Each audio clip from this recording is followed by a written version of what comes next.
Hello, everybody. Welcome to our day 6 of getting through the holidays. Today is Monday here in the United States, so things are starting to return to normal here. My name is Jona Bryndis, and next to me is Roger Schwartz. Hi, everyone. Hope you're all doing well. hello, everybody. It's really an honor to be able to speak here every day and to go through this with you.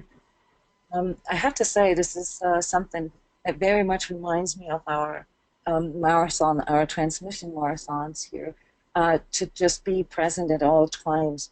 Not that, we do other things. We do this work here 24/7, 365, but being connected with people through the questions that come in, the emails that come in, and preparing the next show and working on the recording from the previous day's show keeps me really connected to everybody here. So thank you for coming and for this growing number that you audience here provide for us. As you all know, our main interest is to give you a platform to share and to ask personal questions. I understand that a lot of the processes that we go through are very personal, and so it's in the nature of things that we receive a lot of emails during this time. And I just want to let you know that if we don't answer right away, it's because we can't find the time we would like to take to answer your emails. It's a lot easier for us to respond right away. So if there are direct questions that you have, it's easier for us to answer them when you send them in ahead of time or when you post them here in the webinar. And when you just need somebody to listen to, then it's totally okay to send an email, and we can schedule something. Roger offered a free consultation service here throughout the holiday time. Roger, would you like to repeat your offer and Yes, I'll continue through the end of the series. You can, if you're having trouble getting through the holidays, just email me anytime at roger@transcodes.com, and we can set something up to get together on Skype, or sometimes this helps just to talk to someone. yeah. And this is really the reason why we offer so many communicational tools here at transCODES, even the forum that we have where people can just share or just read other people's posts. So the whole point is to really experience that there's other people out there in this world that have similar views to me, that have a similar perspective on things. And the way I guess we promote it is that we attract a lot of empaths and energetically sensitive people. So it's in the nature of this deeper consciousness work that people who feel that there's something more than what we can see with our eyes, what we can perceive with our mental camera perspective, so to speak. And this is what we do. So everything we'll talk about here today will be based on that deeper view. And so the ultimate goal is to empower you on your journey, and besides letting you know that you're not alone, to encourage you to become an active participant on your spiritual journey. So as you know, there'll be a recording for everybody, so you'll get this in the course of the night. You'll get the recording link sent to you, and in the forum there's a online video watching section there. At the beginning of each show, and let me back up a little bit. Roger, I don't know if you're aware of this. I'm not sure if you can see this. We have more people joining every day. This is a wonderful testament. I hope it's not because it's getting worse and worse, but Yeah, I see the numbers climbing, so that's really cool. so I want you to know that this is a really this is an experiment. We've always just done one-on-one holiday service in the past years, and so except for the free transmissions that we did, and we did one last night, a free group healing, the remote prayer session, which was also full. And I really want to emphasize what a great opportunity this is here, not just for us to talk to you, but also for you to talk to us. So please use the text function or the microphone function here to speak with us. All right. In the past, it usually took one person to break the ice a little bit, and then it went easy from there. It's in the nature that it takes a little bit of overcoming sort of that inner hesitation at first, and so we just sort of keep talking to fill the gaps to make you not fall asleep. We had some icebreakers yesterday, I was right. Yeah, the sessions have become more and more lively, and the subjects that we've been discussing in the last couple of sessions were really, really beautiful, very cool questions that came. And so I'm very positive. We're getting to a very interesting part of these daily shows here, but I want to back up for a moment. And at the beginning of each show, we do reflect on current collective energies a bit. And I would like to ask you first, like, since you come from all different kinds of backgrounds, all different countries from around the world, how did you perceive the day today, or like if this is early in the morning for you yesterday? How did you perceive the energies coming in right now? Does anybody want to share? There was a distinct shift yesterday, and this shift brought in a lighter energy. So it was like last night, it was very heavy. The collective energy in the session that we had was the remote prayer session was not easy. But after that, things began to really lighten up. And this morning, there was a lot of patterns that came forward, but everything with a lighter and almost humorous sort of attitude. I don't know, Roger, did you feel anything like that? Yeah, there was a definite shift after prayer group, and it felt very nice because there have been several days where my sensitivity was increasing. I was buzzing a lot, and it was actually an uncomfortable buzz this time. I noticed I was out around in public a bit, and just conversations where that I wouldn't involve myself with were irritating me and all. So I was picking up a lot of things. Yeah, it was kind of like molasses working, you know, just going to the grocery store or not even like Christmas shopping, but it felt really, really dense. And that actually lifted last night. We have a raised hand here. Hang on a second. Great.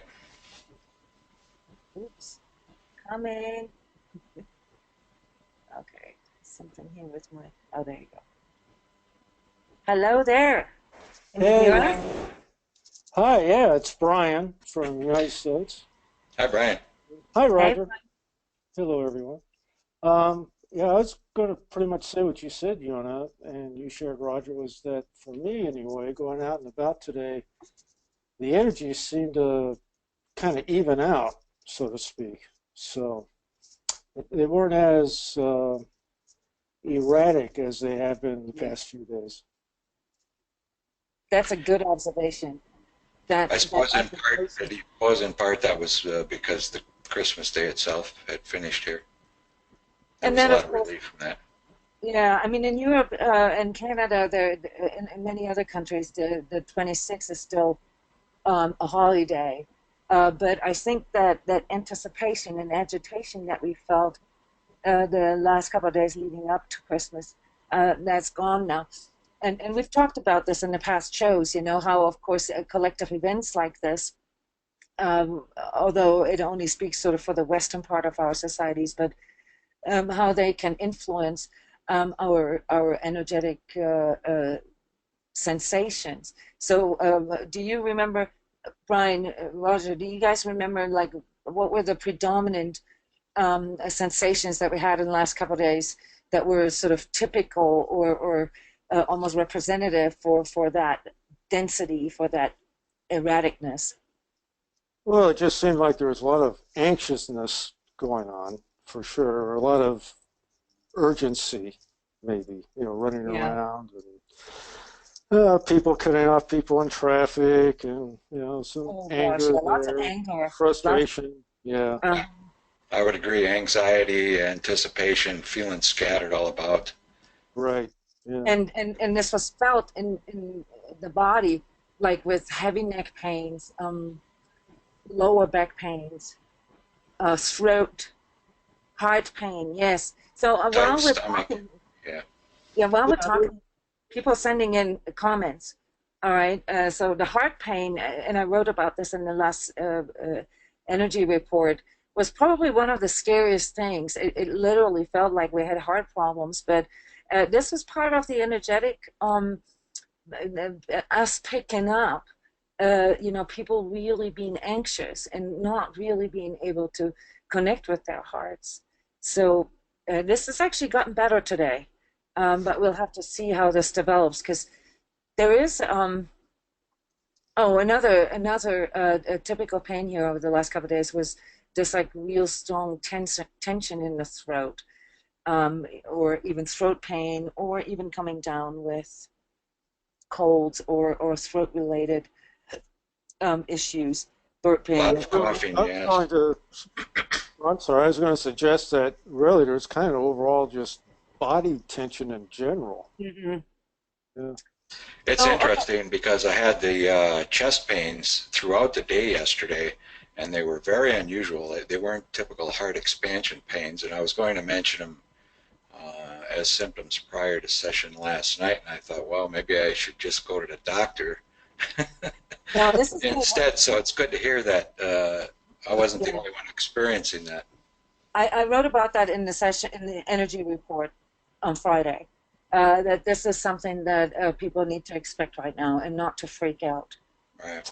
Yeah, so a lot of people had heart pains, and yeah, the best thing to do is to really learn how to breathe through the heart, how to relax into the heart. It's an energy work modality, but it's really something that we all can do intuitively. It doesn't require us to be experts in energy work. So really, all we need is when this comes in, when these sudden weird sensations come in, is to relax into our body. Yesterday, somebody said, I think it was you, Roger, and some other people confirmed this. One of the most efficient self-clearing method that they're using is to settle into the body, to get grounded in the body, trying to feel the body. Right. And we concluded that one of the fastest way to do this is actually conscious breathing. So Yes. there are a lot of reasons why breathing really helps to um, not only maintain our health. I mean, of course, we can't really stop breathing, but conscious breathing, how this can help to calm our nervous system, to activate our inner self healing, and also to ground and clear our energy in the moment. So I know that's off and on I had my heart, I don't know if it was pain so much as maybe a little bit of restrictive breathing along with a very rapid heartbeat.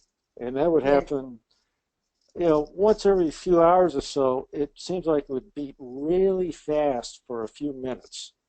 And there yeah. initially, I was like Roger, I was like, man, should I just go to the emergency room or something? And then I thought, no, I'm not going to freak yet. And that's when I started with, I made sure I didn't stay stationary though. I kept moving around physically, doing, house chores or whatever, as I was consciously trying to breathe. And eventually slowed down, dissipated. But that would happen off and on throughout last week, I noticed. Yes. So if you have been experienced this as well, okay, and you don't have a history of any kind of chronic or acute heart diseases, don't freak out. All right, this is something that energetically sensitive people experience right now. If you haven't read it yet, read the energy report from Friday. You know, I go in there a little bit explaining it and what we can do, right? I actually read the report, but forgot about that part, so I'm glad you brought that up again.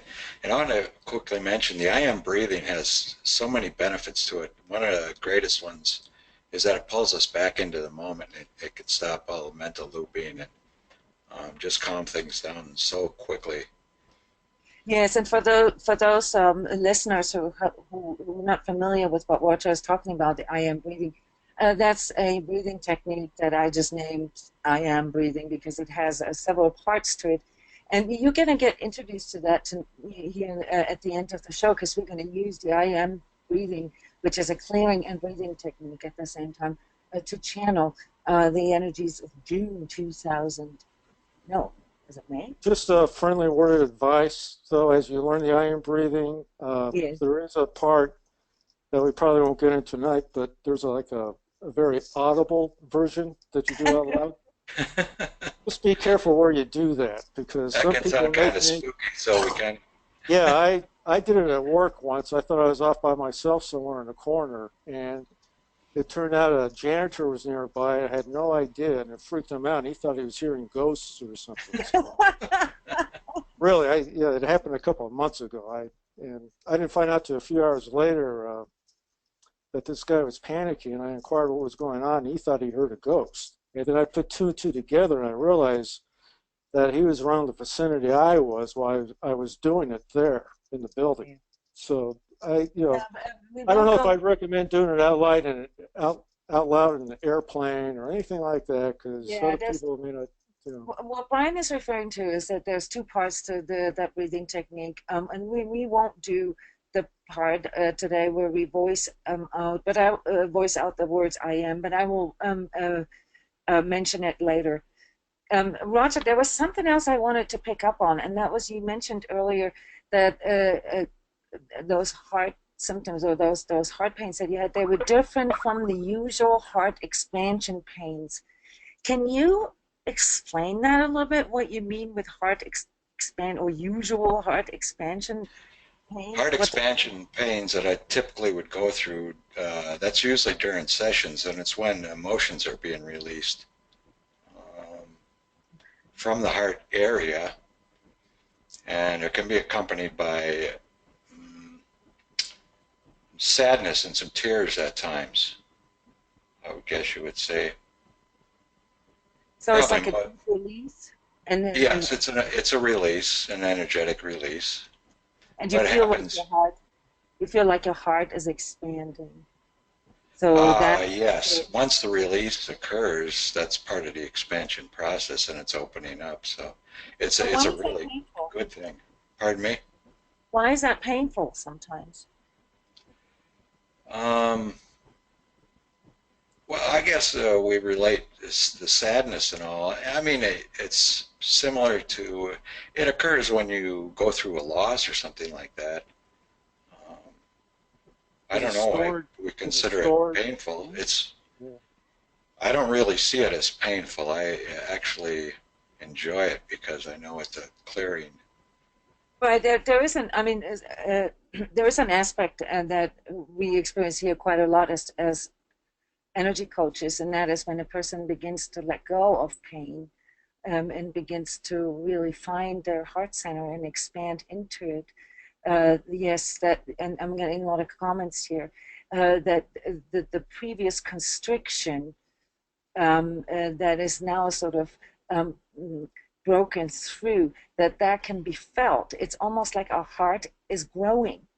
And there is like, you begin to feel the constriction. For someone who is really in that habit of being in their heart and working with heart energies, like myself, for instance, I can feel this fluctuating throughout the day, and there can be times where I feel a bit more constricted than at other times. And the moment I go back into like fully into my heart and feeling it, and that's when I feel this expansion pain sometimes, which is not necessarily emotionally for me. It's very often physically, so I can literally feel how my heart is sort of pushing out my rib cage. It's really trying to push all those restrictions emotional, mental energies out.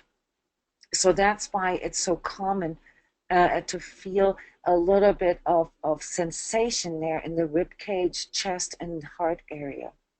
When It's you do very good because a lot of us, over years, we just store things there and shut our heart down. So it's a necessary process, but can be very beautiful. yeah. So someone else is commenting here, waking up annoyed after a lot of intense dreams. I'd love to hear what these intense dreams were. It's like doing this show, even though it feels like a radio show or something, there still is energy work going on. And because part of what we're saying or what we're looking at here has sort of uh, the ability to cue things in you, and it is very common to actually have stronger dreams after you have been exposed to material like this. So when you expose yourself to higher vibratory energies, be it through beautiful music, beautiful environments, nature, um, reading a book that is has a very high alignment, being with other people, hearing other people talking about certain things, it can actually cue your inner prompting. And so as a result of that, it sometimes leads to us letting go of things, but it can also sometimes lead to our inner prompting to be almost like woken up. And often this comes in increased dreaming or increased inner guidance coming forward. So pay attention. Yes, like working a new muscle, somebody's commenting here, very a good analogy. So it can feel a little sore, but it can also come forward with a very unusual sort of intensity. So pay attention to everything that is going on in your life. Um, what, what we're dealing with here with energetic sensitivity, we're not dealing with a spiritual concept or a theory. We're dealing with a new paradigm that is emerging for our entire collective, and that is the awakening of our energies, or better say, perceiving our own energies and understanding ourselves as energetic beings. Whereas before, like say the last 50 years, we, as humans, have mostly understood ourselves as a physical system, as emotional system, as mental system, maybe as a genetic system, biochemical system, but this is shifting now. And so here a quote that I've quoted in the last 2 days already: what makes this awakening of our higher perception so scary is not the fact that we're beginning to see our inner reality, but we don't know how to handle being real with ourselves. And so some of these release symptoms, some of these intense inner responses that come on top of our energetic sensitivity are really showing us that it's hitting a chord in us, it's hitting something in us. And that's and what we try to encourage you to follow here, to begin to see yourself as an energetic being and not just as a physical system that has neurotransmitters and hormones that regulate emotions and so forth, but to look at yourself as an integrated system of body, mind, emotion, heart, and soul. And when you do that, you include energies that are not visible to the eye. You include things that are not necessarily a part of our daily perception. But that doesn't mean we don't have a sense for them. So really, what is being called awakening is really not an awakening. It's really just relearning all these things. Because this sense, being able to read energies, being able to respond to them, to work them, and so forth, it is an ability that we all have. Okay? I'm reading the dream here. Okay, I won't be able to respond to this, Gemma. It's it will lead us astray a bit because there's probably some personal things also. I would love to, though, at another time. So if you excuse me that I'm not going to, I can't answer this right now. I'm just going to go ahead. So in the past couple of shows, we've looked a lot at sort of what are negative energies and how do they feel, and how can we assess our own energy? How can we identify where we're at? Okay, because that seemed to be sort of the foundation of even being remotely able to do anything about it, or to take charge of our own energy. So identifying our energetic state is the first sort of stage. The second stage, then, and we talked about that a little bit yesterday, is to identify, well, what kind of vibratory, what kind of, level here, what kind of state does the problem have that we have? Like problem as an issue, okay, as in the goal that we have that we can't reach, or the circumstances that we are faced with, the challenges that we have to go through. Those would be sort of our problems. And energy work would call them resistance, or the things that we want to solve.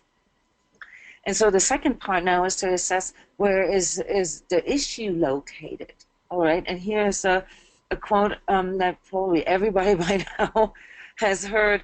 Is like the number one mistake people make is that they try to find low vibratory solutions for high vibratory problems. And today I would like to talk about high vibratory goals and high vibratory problems, and why this is so difficult to resolve them when we are not in that state, on that same vibrational level as our problem. So there's a discrepancy somewhere there. And to those who are new now to the show here, just for an explanation, we're looking at energetic states, of our energetic states, kind of like here in the simplified way, on a scale from 0 to 10, 0 being like an absolute apathy, almost like suicidal, having no energy whatsoever, literally, like not even being able to move, get off the couch. Whereas 10 would represent enlightenment, or the state of bliss, but a little more than that, like the state of wholeness, of total oneness with oneself and others. And so since most of us fluctuate not just throughout the day, but also throughout our journey, fluctuate a little bit, it's very difficult, it's very important to understand that where we're at in order to make choices, in order to find better solutions. So the last 3 days, I think, we've been looking at, sort of the nature of lower vibrational states, slower vibrational states. And we came to the conclusion that these are the ones that are literally attached to our ego. So one could say that all these red zone emotional energetic states are linked to our ego, and one of the main characteristics of these states is that they're contractive and that they have a downward spiral, whereas those blue states have an upward spiral. They're naturally expansive. So here, in a nutshell, when we're in any of these ego states, we'll always feel like we have to do more. We have to do. There's a doingness, a gettingness, and a havingness related to these states. Where in the blue areas, where there's a natural expansion, there's a bit more inner peace, Roger, as you said it. So there's a bit more laid backness and a bit more detachment to some of the things that we encounter throughout the day. And the main thing here is not so much doing, having, or getting. The main sort of mantra or emphasis becomes on being. And last time we talked about that this here, the being present and being empathetic in the moment, to be in the moment, is probably one of the single most important sort of threshold a person can cross. And one of the reasons why that is the case is because from this moment on, when we can sort of train ourselves to be present in the moment, we can literally be in our hearts. And being in our heart then allows us to express ourselves in a more real way, to communicate, to have relationships in a more real or more true way. And it aligns all our manifestations to abundance, and healing is imminent. Healing occurs spontaneously. So in other words, past this threshold here of the heart, like in those states 9 and 10, and that's when a lot of people say they're kind of like in the flow, they're in the zone. Everything just seems to conspire to work out well. We meet the right people at the right time. We get the right offers. We get the all kinds of random things appear to us, or opportunities. And the reason for that being is that our energy, when our energy resonates on that level, we are completely tuned into the most natural abundance that nature here on our planet presents to us. And so for most people, if I may say that, the biggest issue in life is that we have goals that are located here in these two states, including healing, abundance, joy, love. And yet we find ourselves in energetic states throughout the day, the majority of the day, that are tied or bound to our ego, that are tied to lower vibratory energies, or negative energies, as sort of most people would call it. But I'm trying to stay away to say positive and negative energies, because there really aren't positive or negative. It's just that the way we perceive ourselves or the world here in these lower vibrational states tends to be more negative, and the way we perceive ourselves and others here in these higher vibrational states just happens to be more positive. So here, this is a different chart now. The first two columns are the same, but it reflects on how we see ourselves and how we see others based on this emotional / energetic state. So this is what we talked about last time, yesterday, and we explained, why sometimes it's very, very difficult for us to even see what emotional state we're in, especially here in these lower states. And so it isn't that easy to identify where we're at. But if we look at our view, our overall sort of world view, or how we see others, that can give us quite a good indication of where our energy is sort of mostly I'm saying, sort of located. Now, is there anyone here in the audience that has the courage to share with us what they've been finding out about what energetic state they're on? Did anyone so far learn something new about where their energy is mostly sort of at throughout the day?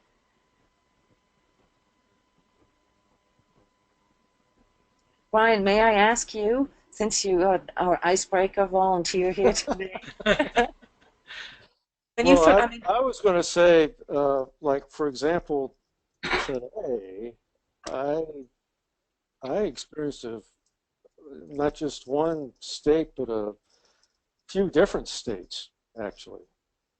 So that's one thing I discovered interesting about energetic states, is that you can experience several of them in one day's time.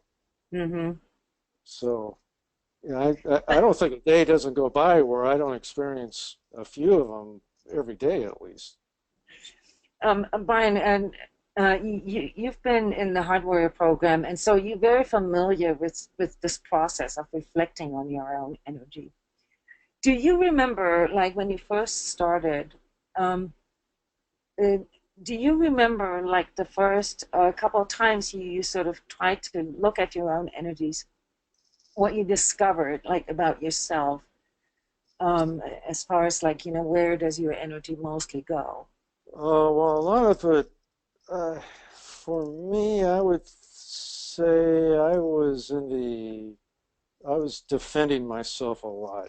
So I have, and I'm still discovering a lot of suppressed anger, Hmm. and and naturally, if you're defending yourself, you're gonna fight back one way or the other, whether you're aggressive or you're passive aggressive Yeah. or like that. So I, though, others might have been involved here and there, like there were some control issues I definitely had. I definitely had a very rigid mind, and I've noticed that play out in the weirdest areas.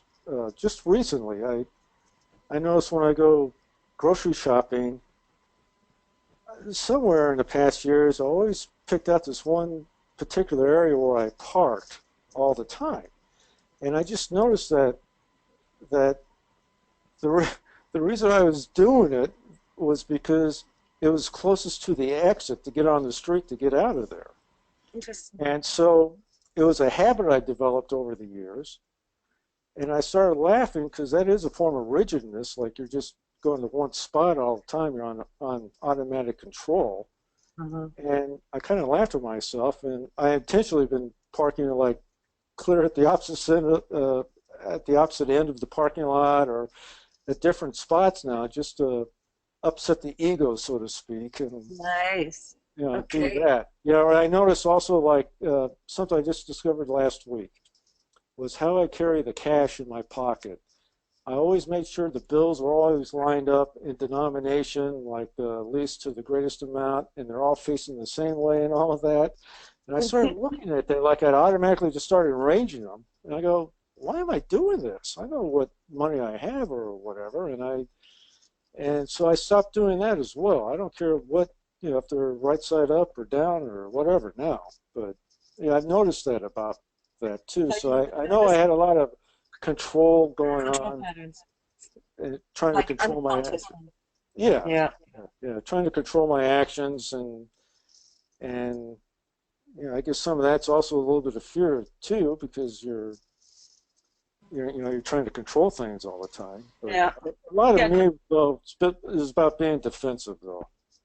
Yeah. Same here with me. I mean, if I look back on my life, I came to this world with some kind of karmic attachment or shame and guilt. I felt like this most of my earlier childhood that I had to hide, and I was in a lot of pain, even through my teenage years and early adulthood.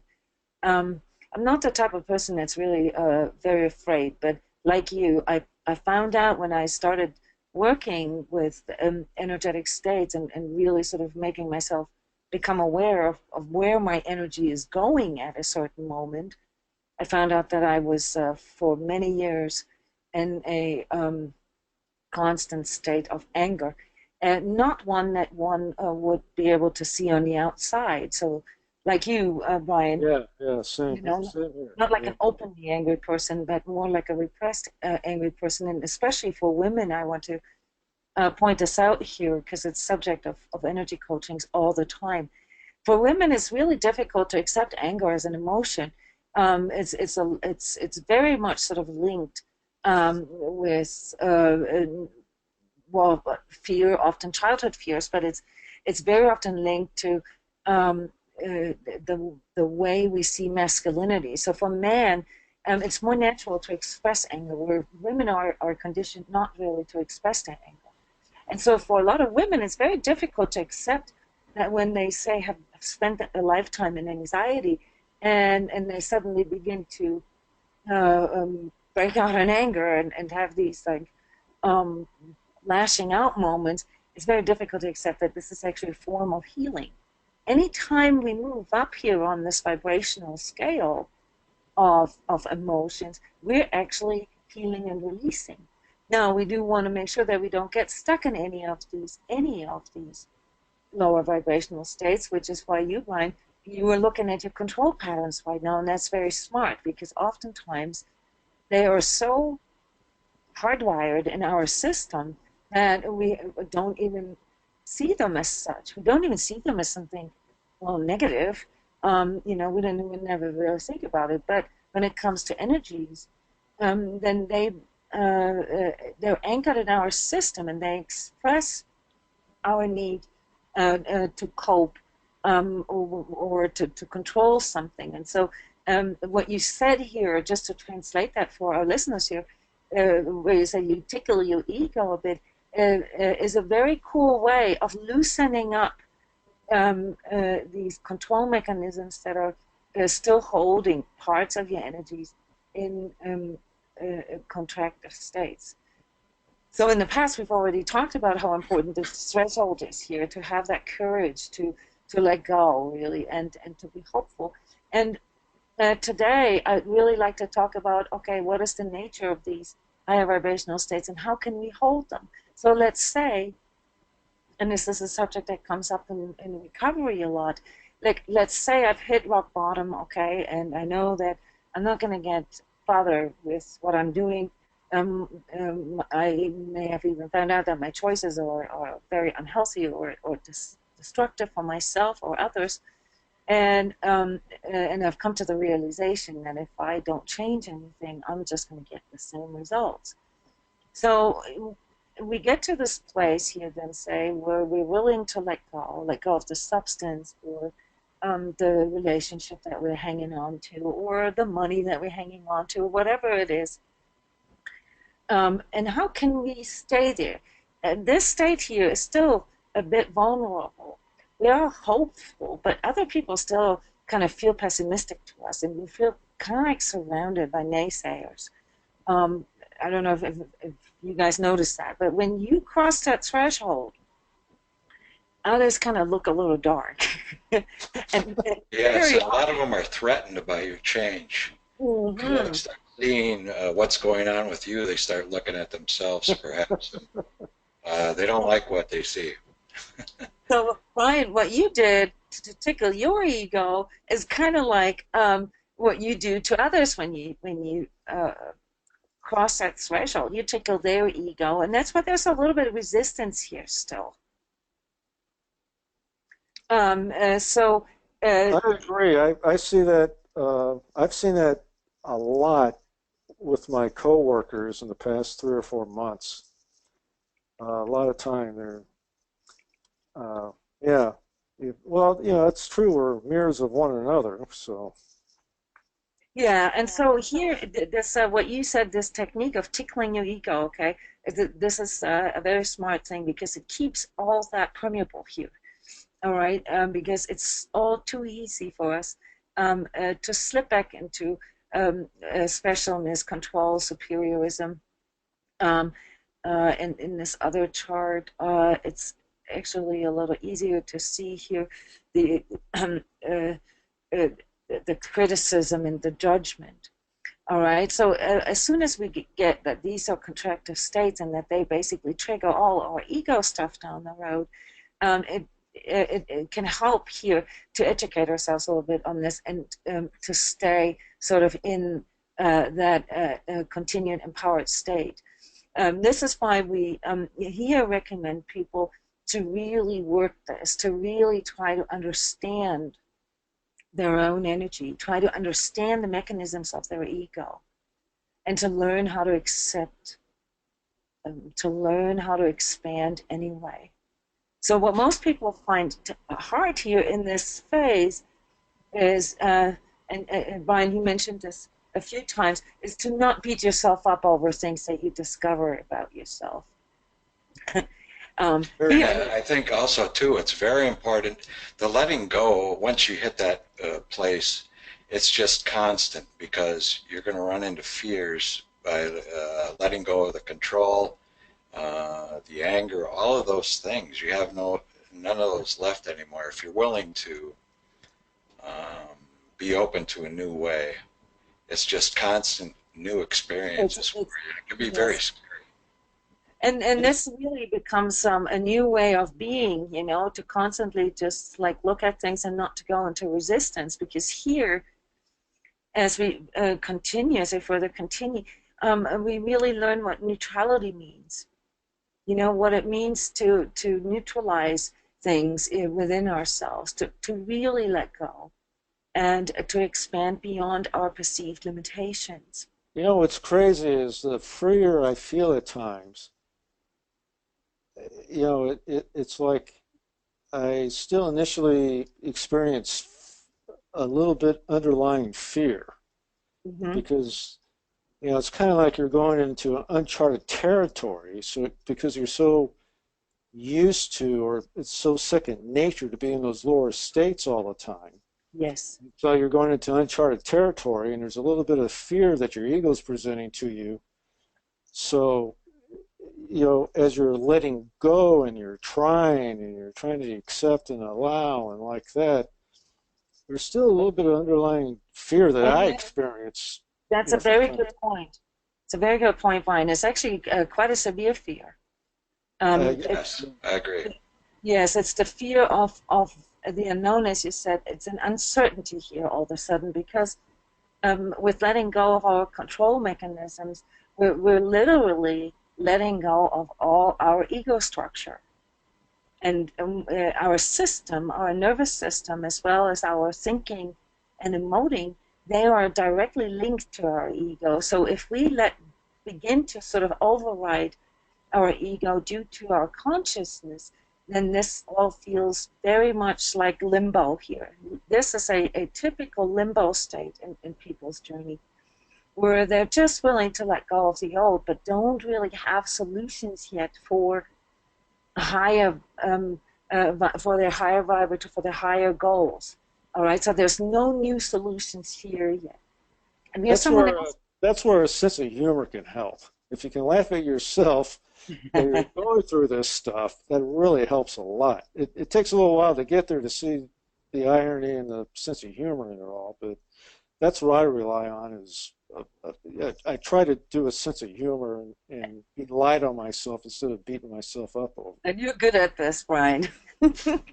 Well, yeah, I am, but it, you know, it really does help. I know you mentioned once that after transmission, sometimes Jeff will go watch YouTube videos that makes him laugh or something like Yeah. that, and that's what I try to do as well. Is I try to look for humor and Humor can be a very nice form of release for people. It doesn't yeah, work and for when I've everybody. gone into like really heavy mental looping, ego, you know, I'm thinking over and over about something, and it's really bringing me down. Uh, you know, either, if appropriate, I go to the I am breathing, or if I can, take off my shoes and socks and walk around the grass somewhere outside or get dirty or something. Or I go to humor. I try to think of a joke or watch a YouTube video, a comedic something or a comedian or something just Right. to get me out. And I find just those few seconds of respite is enough to put myself in the third person like I'm reading myself in a book. And so that takes the charge out of the emotion that I'm experiencing. And from there, I'm able to pause and stay still and just observe. And from there, that's where I find I'm able to make a choice. And Right. And we'll I get think, to this here in a second, Brian. yeah, yeah. I'm sorry for interrupting. We have someone else who's eager to share. Oh, great. And take a mental note here of the choice part, okay? Because this is where we left off yesterday. I would like to uh, put Ade on the line here. Ade, can you hear us? I think your microphone is turned off because you are, yes, there you Can you hear are. me now? Yes, we Oh, can hear yes. you. Hi, Eddie. Hi, Roger. Hi, Heidi. Hi, Jona. Hi, Brian. Hey, Ade, you're calling from London, right? You called in Yeah, yesterday as well. yeah. Um, you were talking about the energetic state. I was talking about myself. I get angry, and I deal with a lot of shame too. But The difference that I hold it back. Uh-huh. I hold it within myself, and if it's outside people, I know how to relate with them differently. But when it's family, Energetic states that you primarily sort of derive around those kind of energetic states here, shame and then anger and then maybe shame or guilt again about the anger. yeah, yeah, So you're unable to express your anger in a healthy way. Is that what you're saying? You just stuff it down. exactly. I Yeah. can deal with people outside. I can't when it comes to family.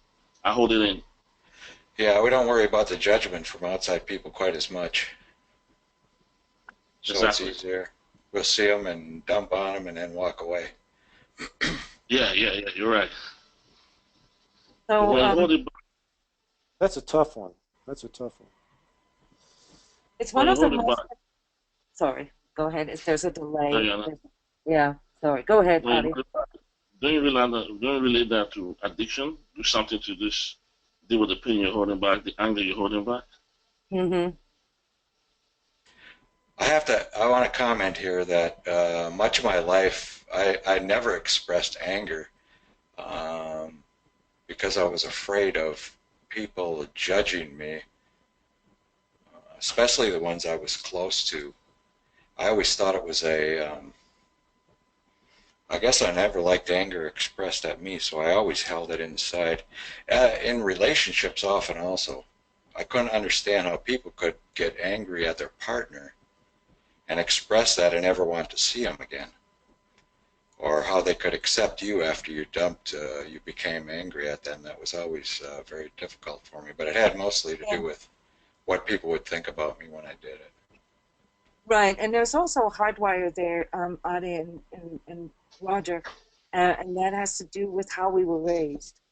So if we were raised in a household, say, where expression of anger was a big no-no, which most of us are, It was um, punished, yes.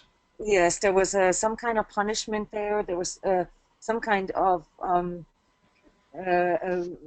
retribution there. So a lot of us were raised really with more sort of passive aggressiveness, where our parents would basically not directly respond with honesty to what happened. And the only times where the anger came forward was in sort of an explosive way, you know, when they really couldn't hold it anymore. And then we had to listen to, like, I'm sick or tired, or, you know, or this is, you know, um, over my head, or this is too much now. So we never really learned how to gradually deal with anger as an emotion.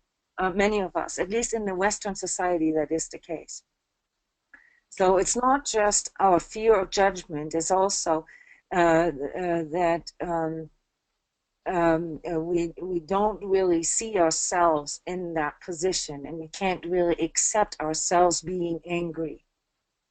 And this is why there is such a strong connection here with guilt after we um, express anger, most of the time sort of in a lashing out way, and because, you know, we can't really see this as a necessary release. And don't get me wrong, I'm not promoting venting or anything, because the venting really only happens because there's an unhealthy way of dealing with anger in the first place. But to understand the pattern really helps us to integrate this a little more. So when I'm angry, and let's say I'm finally letting it out, right?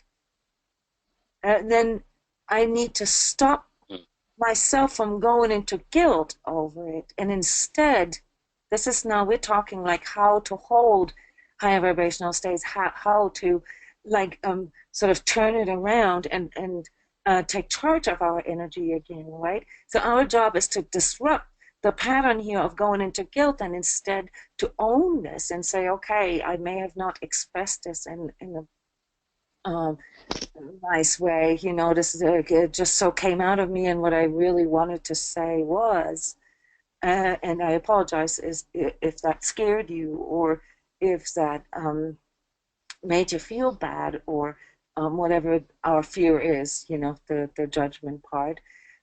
But what was really going on inside of me is that there's a lot of this energy building up over time. And so what we learn from these patterns, all right, if we're willing to really look at these patterns, is that whatever any of these red states here will have a downward spiral to them, which means it will most likely trigger one of these other inner energies over time if we don't do anything about it. And this doing about something about it is about disrupting existing patterns. So coming back to like the manifestation issue, where I said, okay, the number one problem is that people are trying to find low vibratory solutions for high vibratory problems. Okay, so a high vibratory problem here is I want my family to love me. I want joy. I want, this to be a healthy environment. I want abundance on all levels with my loved ones. Right? That's that makes sense. Yeah. Uh-huh. And yet, though, I'm most of the time sort of hanging around these states here, trying to find solutions for why I can't be here all the time. So what is behind that is the incompatibility of our vibrational state with where we want to be. And this, I know what this sounds like. Sounds like backwards, It sounds like what I'm saying is you have to be there in order to get there. And this is to a degree true. But when it comes to manifesting energetic states in this 3D, there's always a little bit of a delay there. So if I'm realizing, that me sort of sucking up my anger and then blurring it out and then feeling guilty about this and going back into the build up, all right, and just sort of doing this up and down here in this area, I'm never really going to be able to change any of these issues that I have here, say with my family or my relationship. So if I want to do something about this and really get closer to the resonance of what I am looking for, then I really need to make an effort to disrupt these downward spirals that we all have. And this looks different with every energetic state, okay? And I can tell you that it becomes more difficult the closer we get to this truth level here when we're willing to let go of ego. It is indeed, like Brian made a few good examples, almost the hardest to let go here. Because this is so sort of normal to us, living in a society that is based on competition, on criticism, on judgment and control, and even fame and specialness, that we can't even feel that there's something not sort of not healthy or not conducive about this. All right, so it isn't until we shift, so to speak, our perception that we begin to see how contractive, how unhealthy these energies are. So the bottom line about how a perception changes based on the energetic state that we're in is that we can only see it for, exactly as far as where we're at. And we only have abilities available on that level and below. So Ari, when you're in anger, not that there's anything wrong with the emotion of anger. That's a normal emotion, like any other emotion. But when you're in anger, in that moment, there is absolutely no way to resolve anything that you would like to accomplish that is located here in these areas, okay? Because all you have available really is all different kinds of tools in regards to attack, disdain, or deflection, all right? Mm-hmm. And, of course, below. All right, you won't, and if you're really good, you go into control and start criticizing everybody else. All right, right. That's like, that's past your anger, but you're still here. So the next level to that is really letting go and say, okay, whatever it is that I do, it's not getting me the results that I want. It's just this is still. Here we're still in our mind, so there's a logic to that. So if I just keep doing what I have been doing and follow the programs that are in me, be it through conditioning or collective energies or past experiences and so forth, I'm just going to get the same results. And again here, and we have somebody else who would like to share. I'll get to you here in a second, Amanda. In coming back to manifestation, one of the reasons why people have such a hard time moving out of their circumstances is because they're stuck in lower vibrational states. And because typically the environment is also a lower vibratory environment, it's impossible for them to see that they're stuck there. This only happens when you move forward. And when you move forward, and this is really important to understand, you not only begin to see yourself differently in the world that you're in, but you're also beginning to manifest in a different way, because now your energy is expansive, which means it begins to attract things. And so the biggest paradigm shift here on this level is then to allow things to come to you, as opposed to chasing things, seeking things, trying to gain, trying to hold, trying to hold on. Right? So this is probably the hardest shift here for everyone on the spiritual journey, is at this level to trust. Because here, none of the stuff that you have been trained to do your entire life works anymore. But you don't really have new structures or new ways that are strong enough to really carry you through. The only thing you have, and this is why we talk so much about this, is your heart and the guidance that can come out of your intuition and your connection with your inner higher power. And this is the threshold here, the second threshold on our journey to manifesting a life according to our higher goals. Amanda, I'm unmuting your microphone here. Welcome to the show. Hey.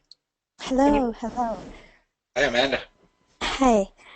Hi. Just real quick, since we're talking about anger here, I have a question.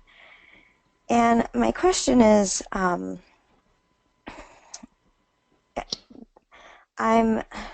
what is, a suggestion for the best, the most healthy and most loving way to respond with another person who is angry or projecting or dumping or venting big amounts of anger at you? Because I've noticed too, when people are angry, sometimes a delay or lack of response makes them more angry. Mm-hmm. And so, usually I'm just, trying to, be compassionate and just accepting and allowing that this person is angry, and let them do that. But then sometimes, or after a while, you start to think, well, I don't know how much longer I can hold my own space here. And so just in that interaction, what is the best way to just allow that without feeling Or without compressed? aggravating them even more. Yes. Yes, Yeah, because that's you a good question. notice when somebody's angry, even though in your heart and in your mind you're just allowing it and understanding that they're angry and just being, saying, okay, they're angry. But when you don't go into, a defense mode or don't respond in the way they expect you to, then sometimes it creates more anger, even though you're not really wanting to make them, project that feeling onto them. So, Or it just never changes. It just keeps repeating and repeating. Mhm. I hear you. The first Go ahead. Sorry. the first thing you need to look at with yourself before thinking about responding is, where does your energy go? What does that do to you? That's the first thing you got to ask yourself, so that you know what you're dealing with within yourself. I know that when I'm exposed to someone lashing out in anger, I get an instantaneous fear response in me. Like instantaneous. And if I don't go into attack, that's my first reaction. I want to go into attack.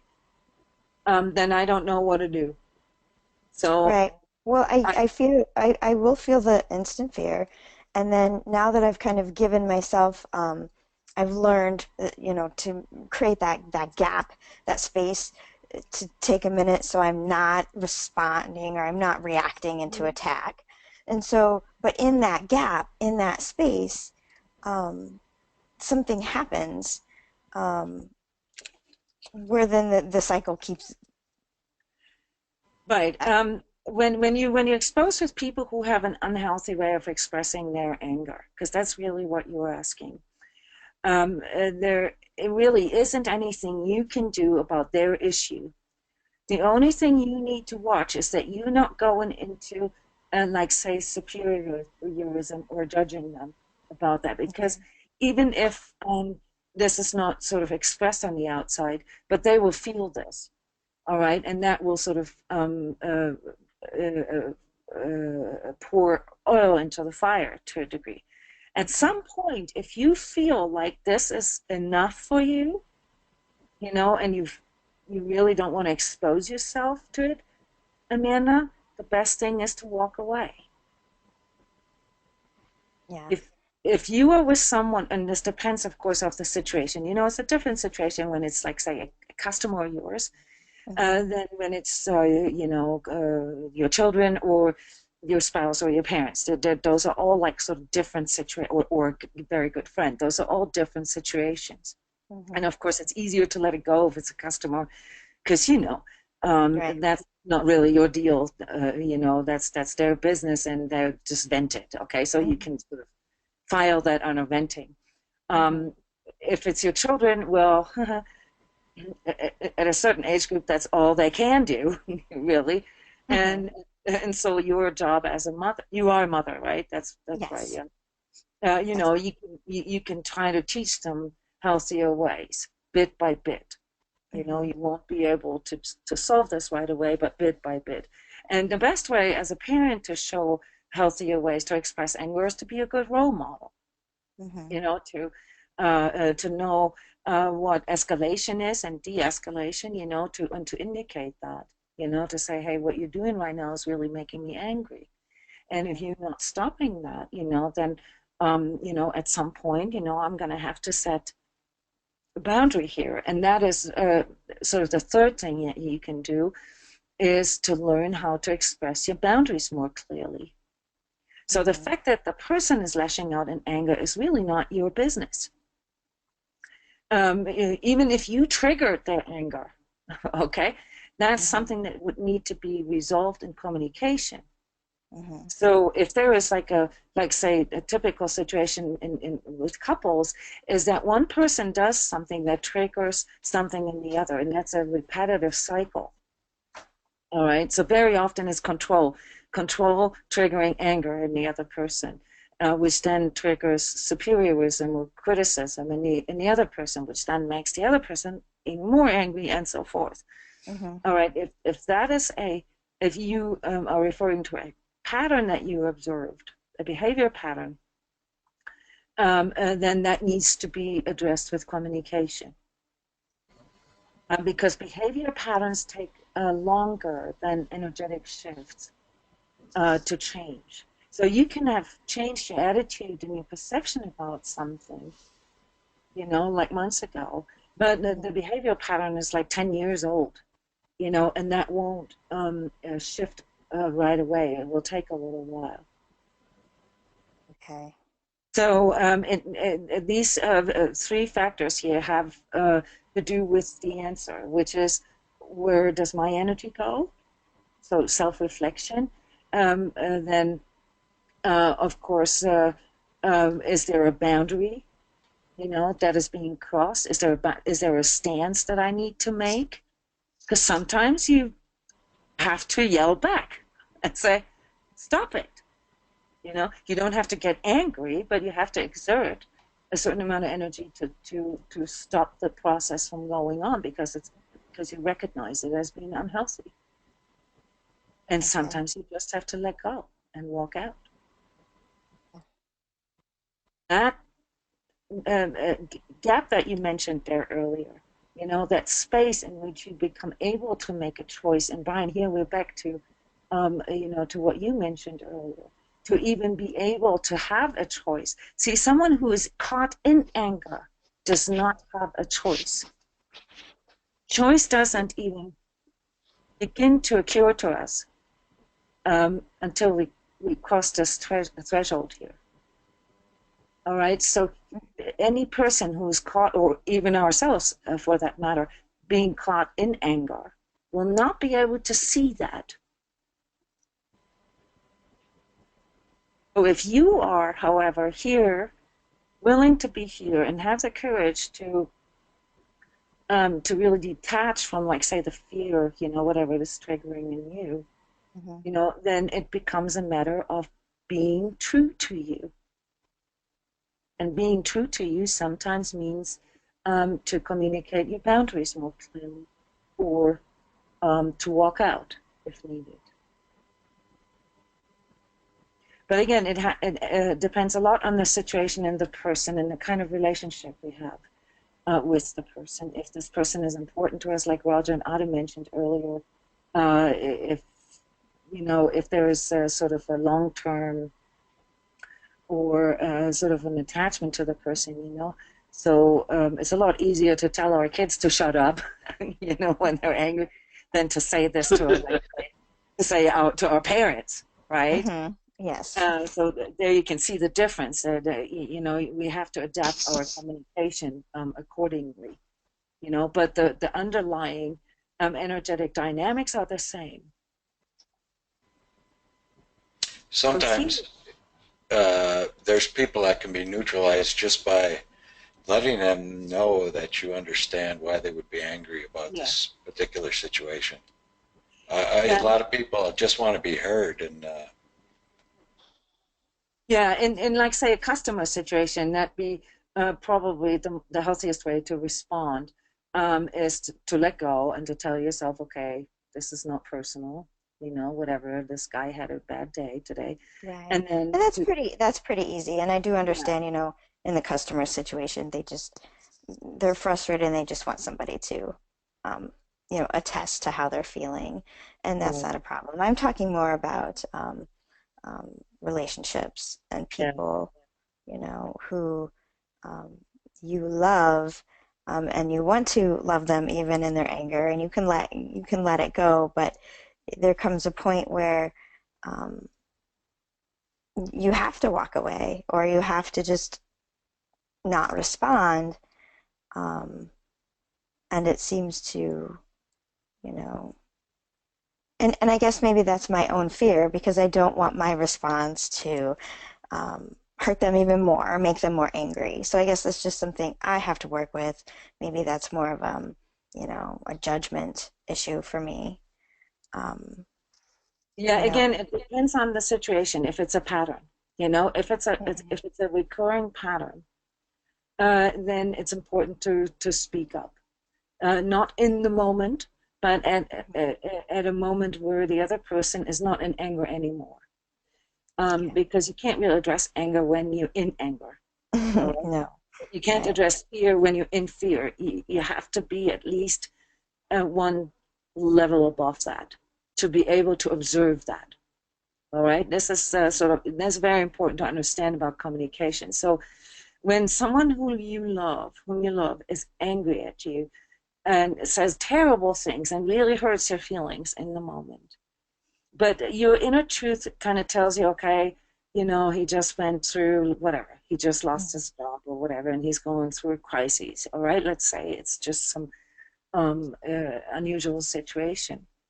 Then really all you can do is to let go and wait. Give that person space. Give that person space to reconnect with himself so that you can begin to find solutions. So the solution finding process can only begin when the other person has moved out of anger. All right. The situation is differently when the person is, when you literally all you feel or experience is anger all the time, and there really never is a solution finding process or a processing part that comes afterwards, where you can actually talk about the anger.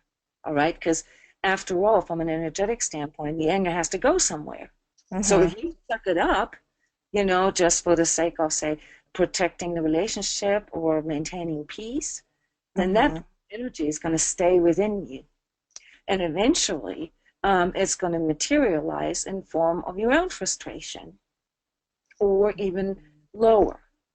Okay, this is something very important to understand, that if we suck things up or absorb things from others, that this is not a healthy way of dealing with other people's emotions. This is not what we're talking about when we're talking about detaching or neutralizing, as Roger just called it. There has to be a processing of these energies that are being projected. It has to be neutralized at some point, and without knowing anything about your relationship there, Amanda, it helps to address anger when there is a connection there. So one of the biggest things in communication between relationship partners is to make an effort, to be connected again, to be present. Mm-hmm. All right, and then to address it. You can see this just sort of by the logic of energetic states, that if you address an issue from a higher or faster vibratory level, which is not just a theory, this is an actual energy, a resonance, it's a lot easier to address problems that are lower. So while I'm saying it's number one mistake people do is using or trying to find low vibratory solutions for high vibratory problems, the other way around is actually the way to go. Mm-hmm. Trying to find high vibratory solutions for low vibratory problems. Yes. So the idea, and this is really what the spiritual journey is about, not just this particular one, any type of self-healing and self-exploration and enlightenment, journey to enlightenment, is about moving into higher vibratory places, states, and becoming able to hold them so that we can find solutions that vibrate on that level, regardless of what the problem is. Yona, in situations like that, what's helped me ease my mind in a way is because these situations that Amanda and Audie have been talking about are, pretty tough ones. And Yeah. what helped me was, to realize that collective society, people that aren't into energy work, sometimes you wonder, well, how come people behave the way they behave? Well, it comes down to because they don't know they have a choice. And so, They don't know how they're behaving. They yeah, can't, yeah, and then of course, and they don't know that they don't have a choice. yeah. And so that helps ease my anxiety that I'm experiencing as this person's chewing me out or whatever. Uh, it seems to help neutralize something within me, so I'm not going nuts and I'm not taking on their anger. Right. Really. So we got to talk about this tomorrow, and the difference between absorbing and transcending emotions like our own and other people, because we're already over time here, and I don't want to overextend your attention. But I want to say one thing. This whole, what we're talking about here is this idea of taking the higher route, right? And of course, there's lots of ideas in religions and so forth on how to do that. And there's also a lot of misconceptions with that. Like, for instance, correct me here by quoting because I can't really quote 100%, but like sort of offering the other cheek if we have been hit. I don't know Mm-hmm. how it goes, but you guys know what I'm talking about, Well, right? and Like, that's something I think that's always been ingrained in me. mm-hmm, The to just, give them the other cheek. And I don't, and I can see logically and I can feel, the resonance of that and how it's not, I'm not setting boundaries or it's not true to me or whatever. But I feel like it's such a deep programming that when the time comes and I'm faced with the opportunity to maybe set my truth or my boundaries, that old program kicks in yeah. and And this is a says, very common not, thing uh, yeah. in Christian societies. Um, and also in regards to masculine and feminine energies. Like girls are very early on conditioned to not raise their voice, to be nice, say thank you, and to be compliant and submissive to a certain degree. Mm-hmm. Whereas men are often uh, uh, trained, at least role modeled, that it's okay to express anger and that there doesn't always have to be consequences.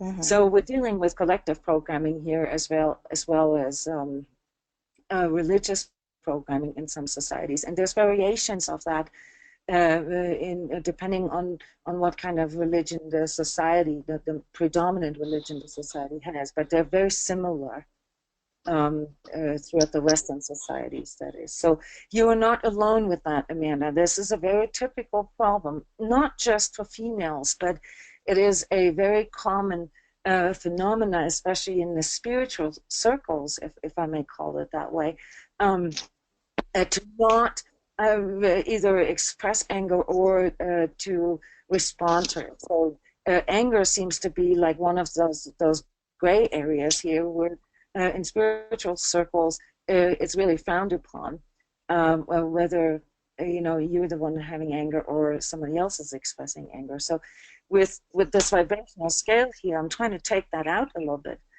because for some reason, along with this misconception, also comes the idea that anger is worse than anything else, and Mm-hmm. that it's much more honorable to be a victim or to be in pain. All right, Yes. and Or from an shame, even. Yes. Yes. and Yes. and and from an energetic standpoint, that is not the case. Anger is more powerful than fear or pain or shame. It just can't be something that we can get stuck in, but or must not get stuck in. But that the same applies to fear, pain, and shame, and control as well. All right. So it's just that for some reason here in our Western society, we have a particular attachment to anger. It either immobilizes us or it turns us on, or makes us criticize Mm-hmm. a lot. So the idea of dealing with anger based on the energetic meaning of anger is to actively move past this. And here comes a very important part of the statement, and to do this for ourselves. We cannot do this for others. We cannot influence or determine other people's paths or journeys. All we can do is basically to keep our side of the fence clean. And our side of the fence, keeping our side of the fence clean then means, which is why I mentioned earlier, first thing to look at is where does your own energy go? Just to make sure.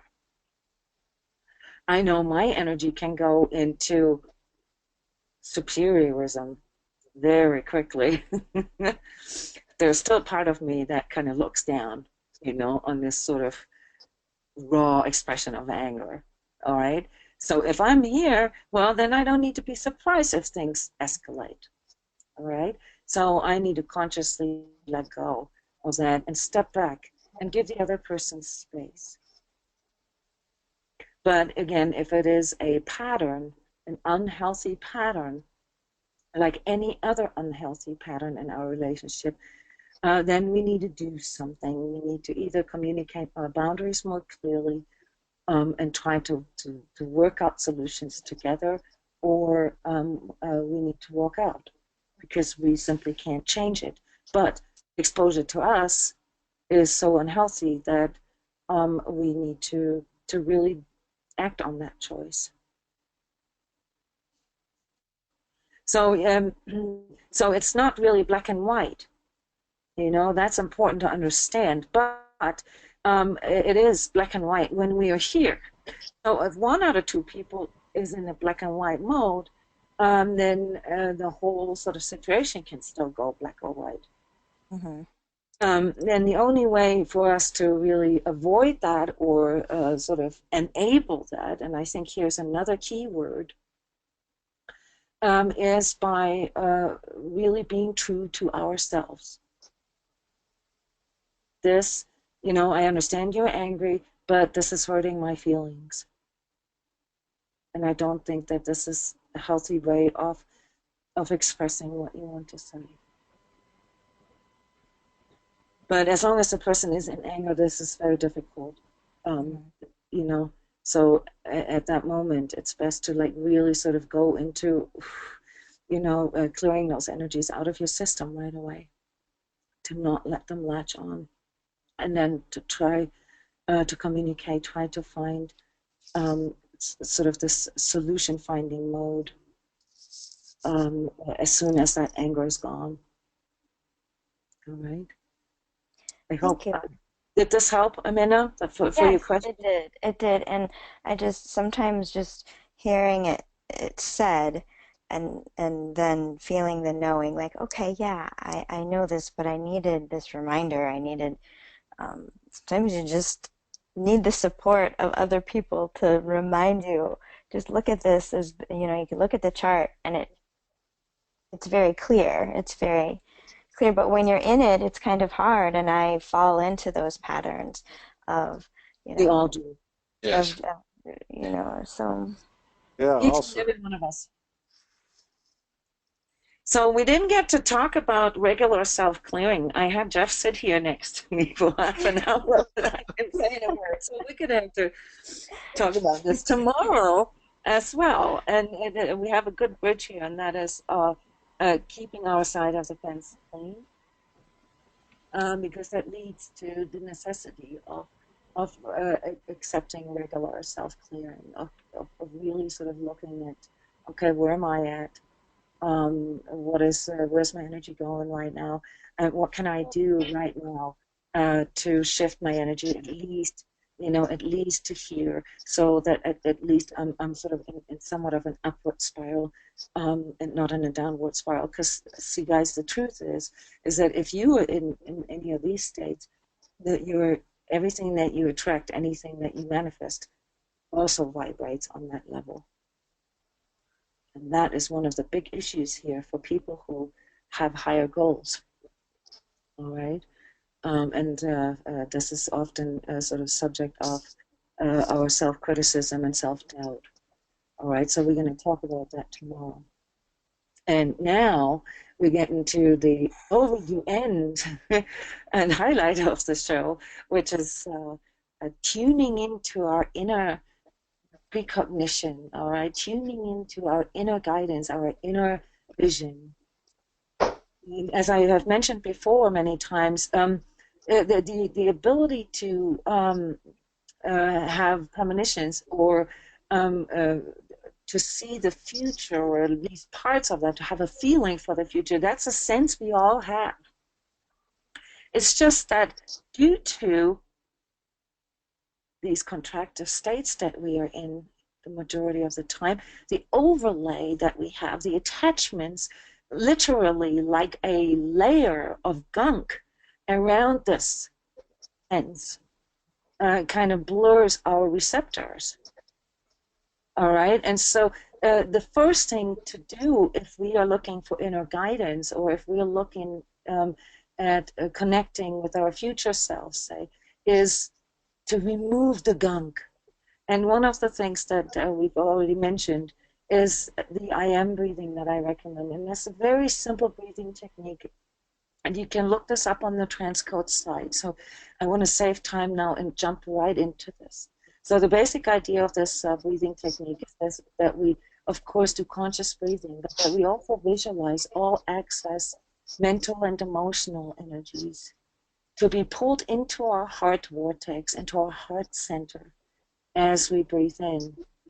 And that we release those excess energies, you know, the ones that make up that layer of gunk around our sixth sense, if you will, that we release this gunk sideways, kind of like the outstretched arms, left and right. So kind of like in this direction. It's a 360 thing, so it's not just left and right. It's also forward, but not in the sense of how we associate this with our breathing. So it's more like releasing it into that plane. And I don't have enough time to explain this right now. But the whole point is to really clear our system as we breathe in and out. And I'll demonstrate this here and give you instructions so you can do this with me. And when I feel like we have found our center and cleared some of the just sort of daily gunk here around our heart, then we'll channel May. No, June. it's May, right? No. No, it's June. Okay, June 2007.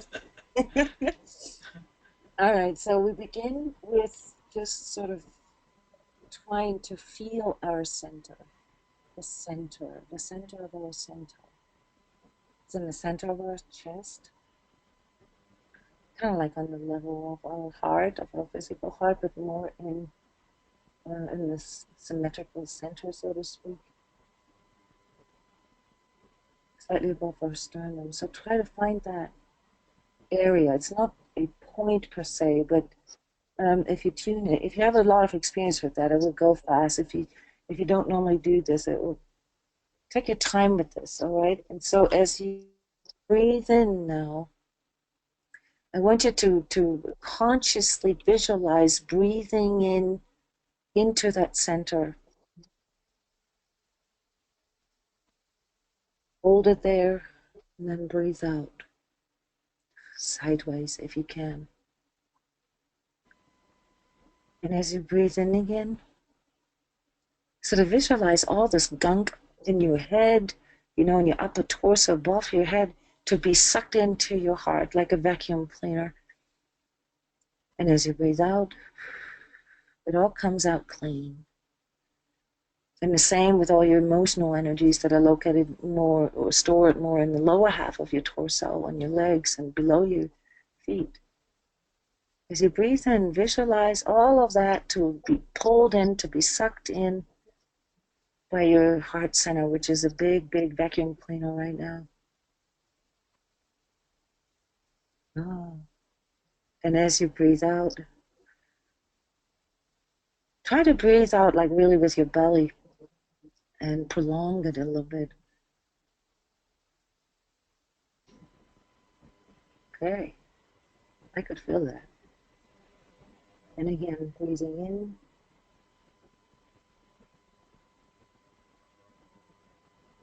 Allowing all excess emotional and mental energies to be pulled into your heart center. Hold it. Breathe out sideways as long as you can. Breathing in. Holding. Breathing out. One more time. Breathing in.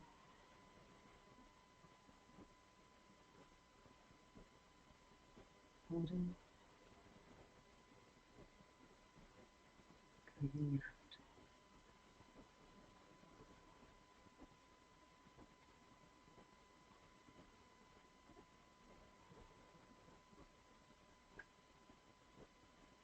Because you're in a more clear state now than you were just a couple minutes ago.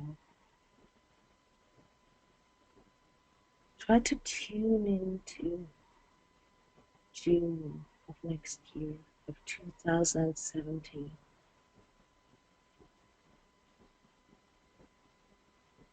These 30 days of June. What comes in for you there? And don't try to think, don't try to formulate, just sort of blur it out without thinking. Anything that takes longer than 2 seconds is that means your mind is involved. Mountain highs and valley lows. Okay, interesting. Just keep going, everybody. Type it, yeah, waterfall. Actually, that I'm seeing too.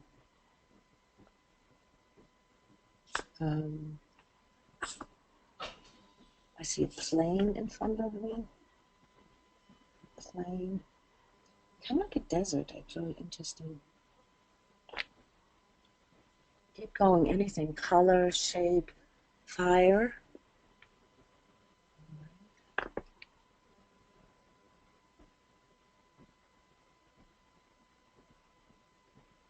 What is the emotion that you can pick up? Do you feel calm? Does it feel agitated? Does it feel fury? Phoenix flying. Again, fire. Interesting.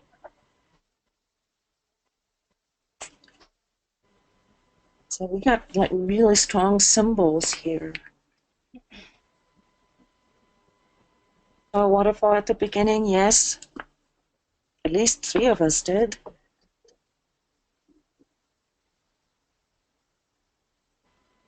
I see something that looks to me, you know, just from my personal lexicon of inner sensations, like a merging process.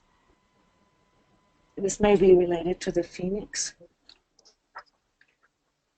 There's a merging of energies going on. And actually, Ryan, mountaintop, how do you say mountain high? Mountain highs and valley lows. Valley lows, okay. So as above, so below? Yeah.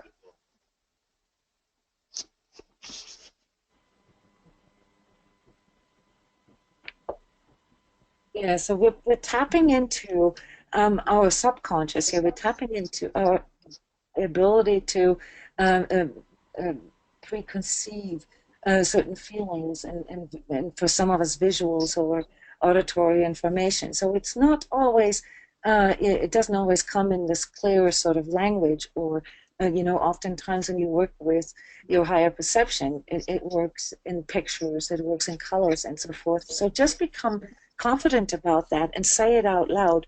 Okay, flower blooming.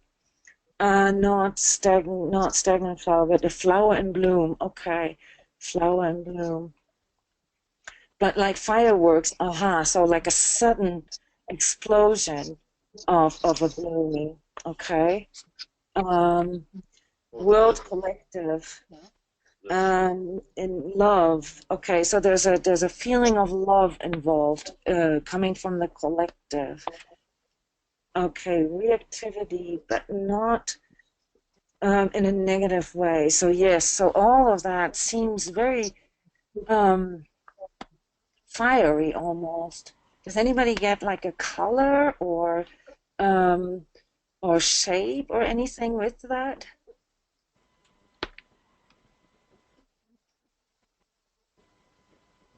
Sudden drop. Okay, go deeper into the sudden drop. Is there an event that happens maybe, or is it more like a grounding?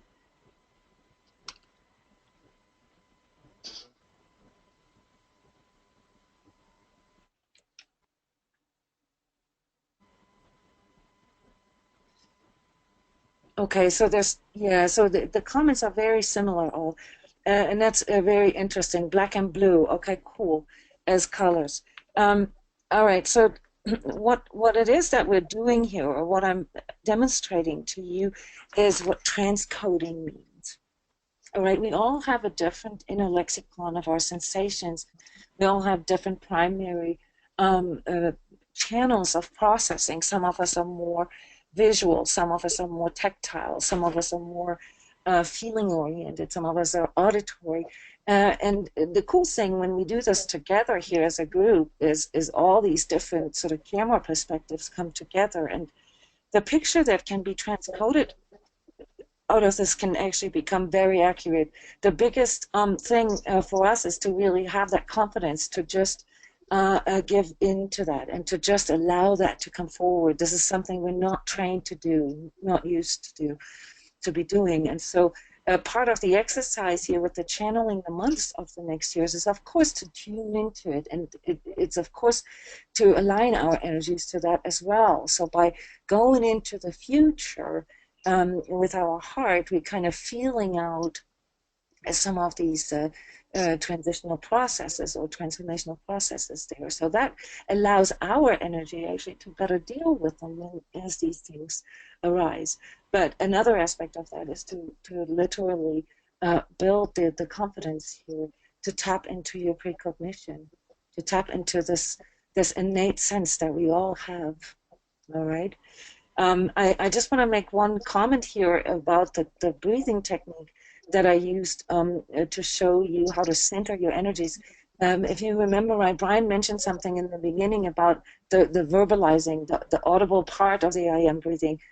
And what he was referring to was to actually voice out the words I as you breathe in, and the words or the word am as you breathe out. When you do this, when you add these words, these actual, well, vibrations of your vocal cord to this breathing, you're adding power to it. You're adding power to that clearing modality.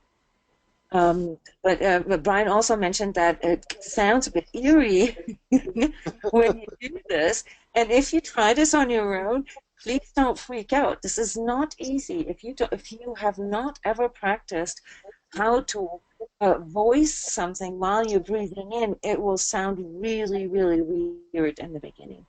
Whereas the breathing out, the exhale part and saying am, that's very natural, and it helps actually to release more, to release longer. But the I part in the beginning, where you have to like open up your throat and try to come up with a vibration here that sort of doesn't sound like an alien, and that requires a little bit of practice. But know that doing that has more power than just doing it silently.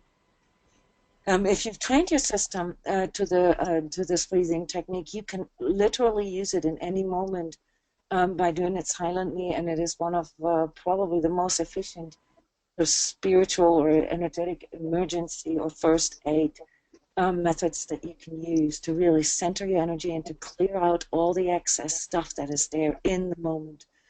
There are, of course, way deeper and more long-term clearing methods, which we would like to talk about tomorrow. But as for like in the moment, to like just using some of the examples that we had here today, speaking of anger a lot, when it's either your anger or somebody else's anger that is projected at you, to go into the I am breathing can really help you to shift your energy from wherever it is that you're getting caught through emotions, to get back to at least here the empowered state where you're back in alignment with your higher vibrational energies. Okay, guys, this has been the longest of all the shows here going over time, so I don't even dare to ask, but if you have any questions, we can answer them right now, or you can also use the link that comes up when you register for the webinar and send in your question ahead of time. So there's a consecutive sort of nature to our dealing or getting through the holidays. And so tomorrow we'll be talking about some of the things that we talked today, just on a deeper level, and it's totally appropriate to ask questions about what we talked about today. Right. Thank you so much from the bottom of my heart for everyone here, in the name of everybody, really, because each and every of your comments, your questions, your contributions here are invaluable for others. And I really want to thank Ade, Brian, and Amanda for sharing in the microphone. This is not easy to do this, so my respect and my gratitude to you, because I'm sure what you mentioned, what you talked about, and what you asked helped many other people. Tomorrow, we're going to talk about the inventory of inner energies, but I guess I could still call it that way because we're going to be talking about clearing, and also sort of some of the aspects of what that means taking the higher route, okay? Because that was something that resonated a lot here today. Roger, would you Coming like up with enough topics, we may have to continue this through Easter. The next